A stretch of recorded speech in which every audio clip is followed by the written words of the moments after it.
Well, hello. This is only the 47th take of today. This is the Dave and Dave show. But where is the other Dave? That is the question. I cannot tell you the truth because he will get mad at me. But we hope to see him soon. Very soon. Because I'm flying solo. Although some would say I've been flying solo for a while. Pops. All jokes aside, I am just not quite complete without him. Sitting here, once in a blue moon saying something, totally sabotaging and undermining all of my points. But I do miss him. I miss him greatly. So what are we going to talk about today?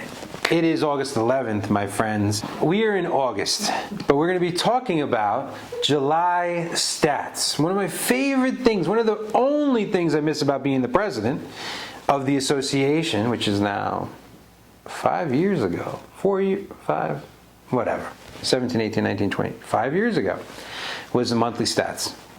So this is one of the months I have been predicting and waiting for so long. We've cracked the $400,000 threshold, median price, $405,000. So here we are.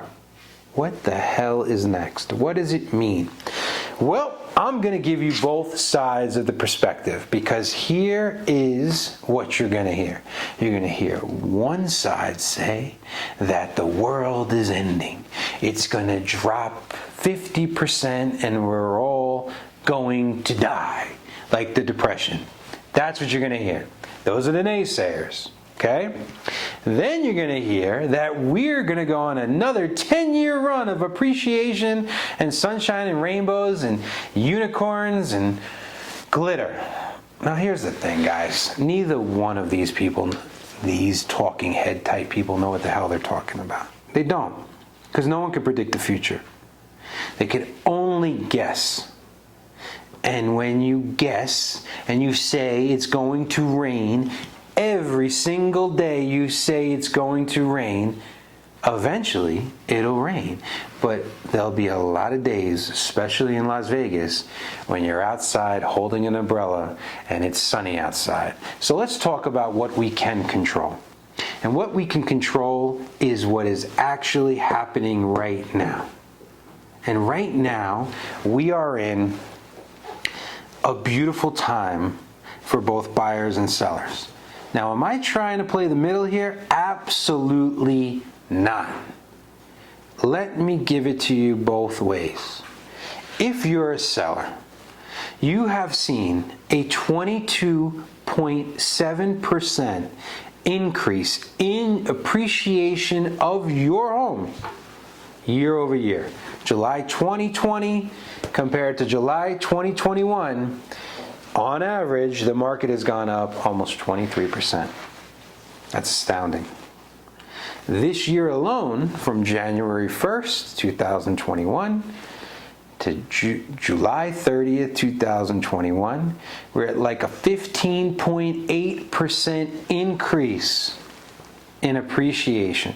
If you're a seller, you should be smiling like the Joker because you are up big.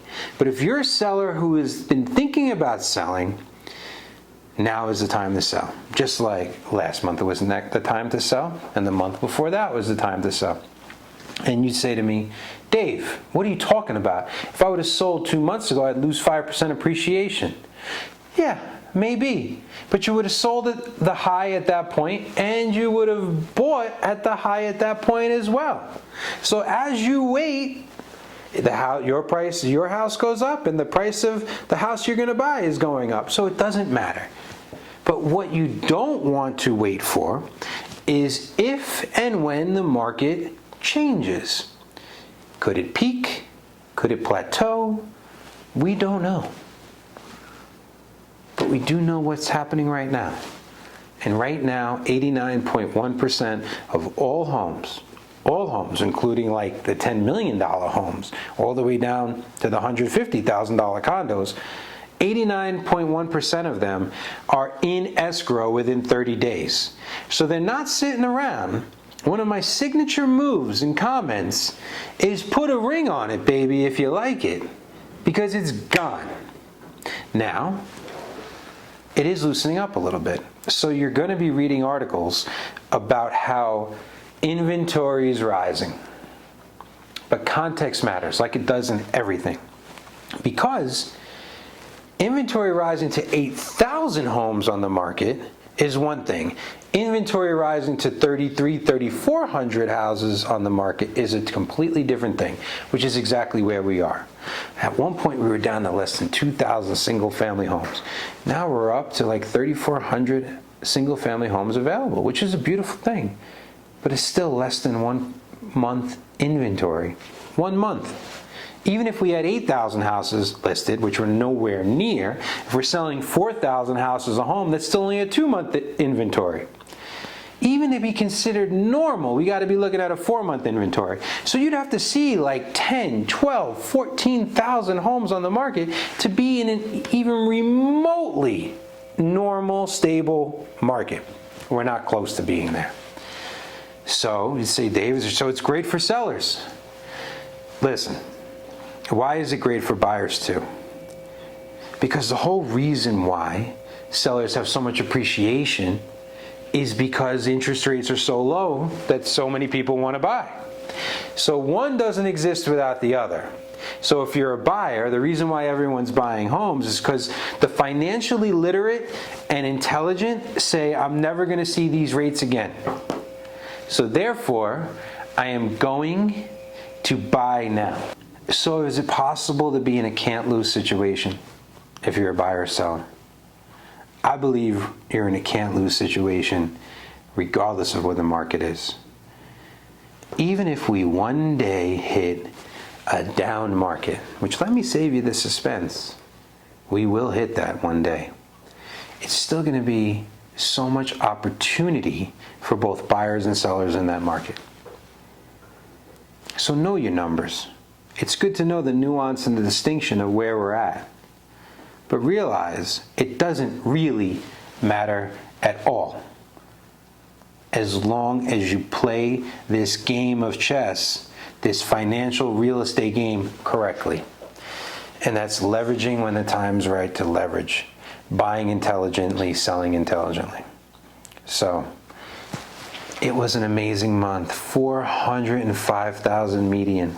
And if you are one of those people who've lived here like I have for 26 years, you say, wow, that's expensive for Las Vegas.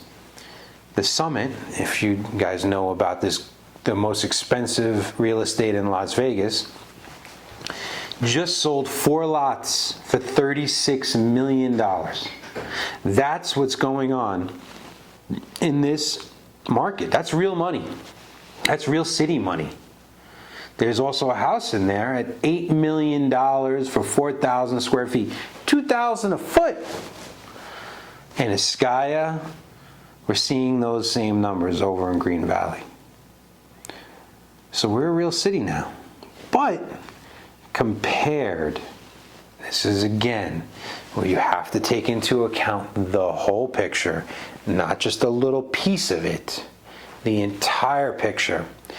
If you go to a little place called Newport Beach, you may be able to get a shack for $3.3 million at $2,000 a square foot. So if you compare someone who's living in a cramped 2,000 square foot for $3.3 million versus living in a guard-gated 6,000 square foot home in the Ridges or Red Rock, different game. Then it's a great deal to be in Las Vegas. So you want an indicator, something to watch? Watch the market of Southern California. To me, that's one of the greatest indicators. Watch to see how the jobs, the employment is going on in this town. Watch to see if the population is rising.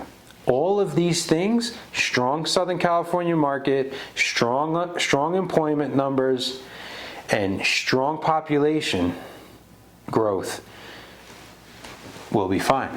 If those numbers change, then there may be opportunity. Again, that's the Dave and Dave Show for today, episode 124. Put it in the bank, baby.